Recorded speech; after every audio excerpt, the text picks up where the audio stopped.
Hi, Susanna, and welcome, welcome. I'm very happy that you could make it, and actually incredibly honored. Can I ask that you, well, give a short list of all the titles that you hold and how how much influence you have on the shaping of at least the EU initiatives in accessibility? So no, I am. So thank you for for having me, and thanks for the introduction. I have been working in accessibility for quite a few years. I usually call myself one of the dinosaurs. So we need more young people to work on accessibility, but I do have a little bit of background, and I am currently doing the most difficult thing that I've ever done in my whole career. That is herding the cats of the standardization organizations in Europe. So we have the Accessibility Act, the European Accessibility Act, coming up in 2025. And the European legislation on accessibility works so that the law tells you who is going to be accessible and what is going to be accessible, but the real how is always kind of the technical specifications or the minimum requirements, if you will, is always produced in a standard. So I've been working on the EN 301549, which is a super long name of the kind of, I think what is nowadays the most worldwide spread accessibility standard for ICT products and services. And that is now acting as the presumed conformance for the Web Accessibility Directive. And now we are mandated by the European Commission to gather all the standardization organizations and work together on updating that standard so that it meets the requirements of the Accessibility Act. And we are currently updating 3 existing standards, developing 3 new standards, and also updating 2 technical reports. So we have a little bit to do. But so that is my standardization hat. I'm also leading the International Association of Accessibility Professionals, so a member organization, a not-profit member organization that is a global organization with 5,000 members across the globe. I think we have more than 100 countries represented now. So I'm leading the EU part of that organization. The headquarters is in the US, but we think that the EU has an important stake, of course, in this. And then my kind of day job is that I'm doing research on accessibility. So I've been working closely with the European Commission and also many end user organizations, because my background is really in kind of the close connection to end users. So that's somewhere there in the middle. That's where I am. Thank you very much. And I guess now, when I said we are extremely honored and very, very grateful that you're embracing the award, I think it gets more depth to it in that you took the time to look through these developer portals so that you can help us with direct guidance on what are the practices that you saw, and what would you say were positive surprises without mentioning names? So we cannot give away at who won the award. So I did not really know what to expect, because I haven't seen anything like this before. So I mean, firstly, I was very happy that there was a specific prize category on accessibility in this kind of on the topic of developer portals. So that was interesting to me. And then the nominees were all over the place, very different. So a little bit tricky to kind of compare. But what I saw was that some of them had a real commitment to accessibility, writing about the way they work with accessibility and really trying to explain how they do this and all of that. And you could see that they had some kind of checklist on what they do, while others had, picked bits and pieces where they thought it would be this is a good practice and we would like to show this. So it was interesting to look at. And I've done many juror sessions before, but this was the most, I think to me, most interesting, because the objects, as I was looking at, they were so different, and really their approach to accessibility differed a lot from each other. So I was surprised about all the kind of the different angles or perspectives of how the teams have been approaching accessibility. So that was really interesting, I think. Mm-hmm. And also, well, you put that very diplomatically, but we had some back and forths because usually, in my understanding, accessibility audits are more looking for what's done not so well or more punitive, whereas the awards is very, very strongly trying to be only appreciative. And this was a hard challenge for you to turn the usual way of looking at this completely around. Thank you for going with that ride with us. Yeah, I think it comes from the US being in for many years kind of the place to look for accessibility legislation and other things, because the US have been doing this for a long time, and their kind of the idea of accessibility is really about avoiding lawsuits, which means that people get a little bit afraid of making mistakes. So that is, and that means looking for mistakes is kind of the essence of what many of the accessibility experts are doing in the US, unfortunately. And I think what we do better, if you will, in the EU, and what we have always tried to do is to really look at accessibility not as something you cannot do this and you must not do that and that is forbidden and blah blah blah. It's kind of we don't want to be the police. We want to encourage people to do good things, because during my 25 years in this industry, I have still not met anyone who jumps out of bed in the morning and say, "Oh, today I'm not going to break the law." I do not think that's the driver.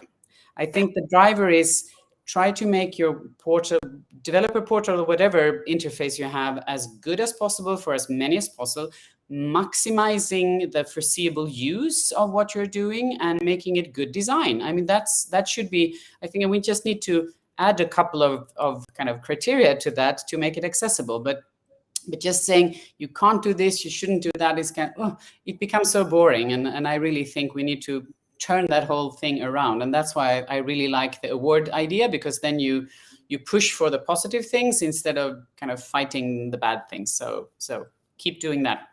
Mm-hmm. Let me turn that around though. Have you seen common practices that you regularly see that are not traditionally viewed as a problem, but you would consider them such? So yes, the international and EU standards on accessibility, they are really minimum requirements. And I usually say that if you follow either the WCAG requirements or the EN requirements, the only thing you do is to ensure that it's equally bad for everyone. It's very democratic, but it's not a very good goal to have. So the standard is a tool, but if you really want to make your interface useful, then you need to go beyond the standard. And I think some of these portals use very clever things that we in the accessibility world usually call multimodality. So when you use more than one format or more than one channel, so adding text, illustrations, videos, different ways of communicating the same information or the same content. That is, to me, kind of the essence of accessibility, but that is not written in any legislation or any standard. It's just a better way to do things, because, surprise, people are different. Some people are really good at logos and branding, and they can, they remember the design after 1 second, and then, but they may not be good readers. Other people, like me, I'm kind of a text person, so I read well, but I have a bad eyesight, and still others are better in listening and so on. So it's just the diversity among people. And if you provide several different channels or different format in the way you provide your information, then chances are quite good that you will reach a broader audience. And I really saw some of the portals doing that in a very good way. Mm-hmm. We saw some presentations when some of the nominees of the awards showcased their portal themselves, that they mentioned that to this day it's a challenging task to align aesthetics and content in a way that it is inclusive to all audiences, no matter the disabilities. How do you have any advice to maintain the visual appeal while ensuring that the content is accessible?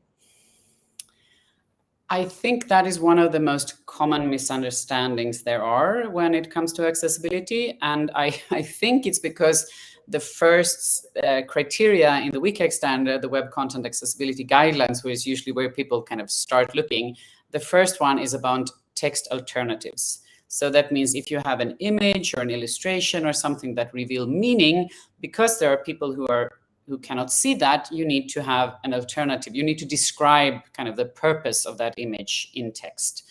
And then my impression, I don't have any scientific proof of this, but I think people read that, and that in itself is so complicated, so then they kind of fall asleep. So then the other 200 pages that they should read, it doesn't really stick to them. So the problem becomes always, or the kind of the focus become on visually impaired people.